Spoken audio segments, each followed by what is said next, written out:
Hello, I'm Michael And I'm Jill. for Michael and Jill's Travel Adventures. Click below to subscribe to our channel. So, one of the things we see over and over in all the different groups that we're in is about documentation. What do you need to get on the ship and stuff like that. Um, One of the things I will tell you in advance, we'll talk more about what you need, but we start looking at our documents months in advance just to make sure nothing's expired and everything's going to be good for the cruise, because you don't want to be stuck the 2 days before and find out your driver's license is expired, your passport is expired. And so now I'm going to give it to Michael.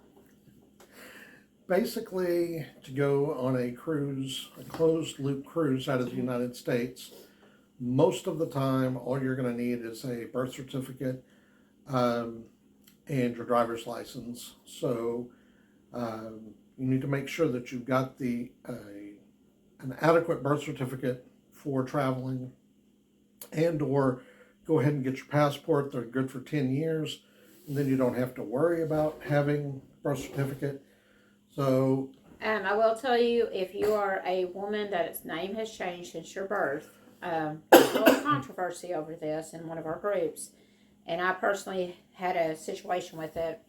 But anyway, if your name has changed since you have been born, you have to show the marriage license showing why your name has changed. I'm not sure, I had a special situation one cruise. I didn't bring the reason my name had changed, but I happened to have a bunch of other forms of ID and they let me on. But I do not want you to try that because it depends on who your agent is that's going through your documents.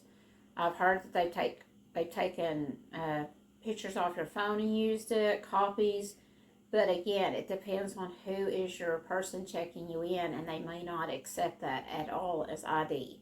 So, for a woman, most of this happens to us. Our name has changed since birth. Bring proof of why your name has changed. You have to show proof. it's always, even if they don't ask you and your friend is gone or somebody you know is gone and they didn't ask that person, it's always better to have the document and not need it than need it and not have it. And also, if you have a child, and I think it's if you don't have full time custody of them, you have to have a letter. I think it has to be notarized or some sort, Yes. giving you permission to take the child on the cruise. We haven't. We actually, Michael's son, he was living with us, but he just wanted to be sure, so he went ahead, had his mother write a letter saying he had permission to go on the cruise with us. Because I'd rather over document than under document, because if you under document, then your chances are you're not going on your cruise, and I'd rather not take that chance. Do not listen to Facebook groups. Do not listen to people in Facebook groups. If you have a question about your ID, birth certificate, anything, call Carnival or whatever cruise line you're going on and ask them. Do not leave it to somebody that's decided to be a PhD in traveling. Yes, we have heard horror stories of someone getting to the port and not having their ID, or It was expired. we even had one person 2 cruises ago that got to Galveston, realized that they had left their uh, wallet at the hotel in Dallas. This was at 11 a.m. No, it was 10 a.m. Well, it was a lot earlier, but he made it barely in time to get on. He made it with about 10 minutes to spare. And we also have somebody we personally know that took their nephews on a cruise, and they figured out that he forgot his driver's license at home, and they were in Florida, and he lived in Texas. And they did have somebody that accepted. His roommate took a picture of it and sent it to him. Again, I cannot guarantee that person that they're going to accept it. I cannot guarantee.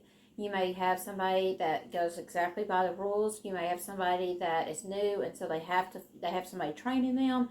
You don't know what the situation is, but just make sure you check your documents a few months in advance, and then you check them again. And we double check before we leave our house, and we check before we get out of the car. We check several times just because you don't want to lose all the money you've invested in the cruise, and you will lose your money if you don't. On a side note, one thing, if you do excursions outside of the cruise line you're on, I would always I would always make a copy of that receipt.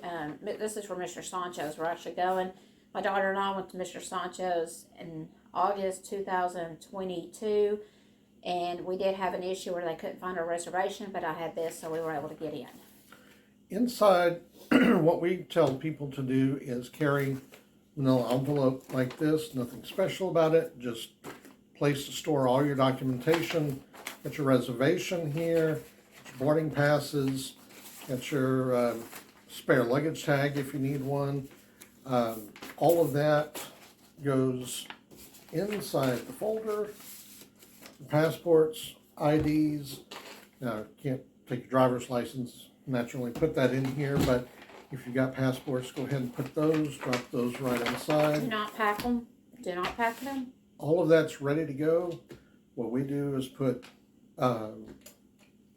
our cruise money in there once, so that we know we've got our money set aside for our tips and that kind of thing. And that way it just helps you keep everything in one location. That way you're not fumbling for your passport or whatever when you get to port.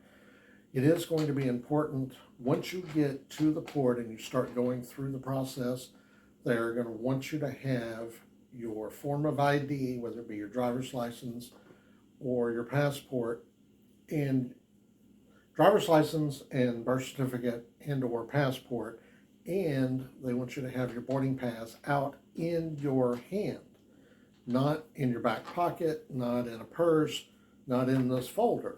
And also, your boarding pass will act as your selling sign card when you first get on the ship. So that's important that you have it accessible. It's pretty much it for the folder. Well, I do want to say one thing. In other countries, You've got one more thing to say? I do. Okay. Get over it. Well, let them know. I will. Anyway, in other countries, some of the ports do require that you show an ID to get back on, a passport or your driver's license.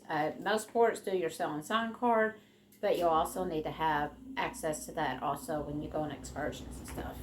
Okay, I'm done. You didn't have just one more little tidbit? I know you. Go ahead, one more little tidbit. This may be Jill's travel adventures after this video. No, Michael. So what we like to do, I call this my redneck travel pouch. It's a very inexpensive Ziploc bag.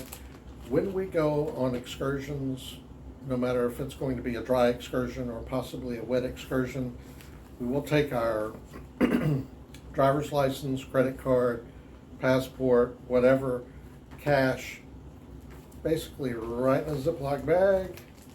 Passports fit in there, your cash fits in there, all that fits in there. It's going to be nice and dry. Zip it up, pop it in your backpack, wherever you're going to put your valuables. That way your money stays dry, your documentation stays dry, and you don't have to spend lots of money with buying specialty bags and that kind of thing. So On Temu and Shein, if you order from them, they have bags like that too you can use. see, I knew you would have one more little I tidbit. didn't say I had one more thing, I just said it. Anyway, Did you see what she did? She's mean. I am. With that, I'm Michael And I'm Jill. for Michael and Jill's Travel Adventure. Bye. See you next time. Bye.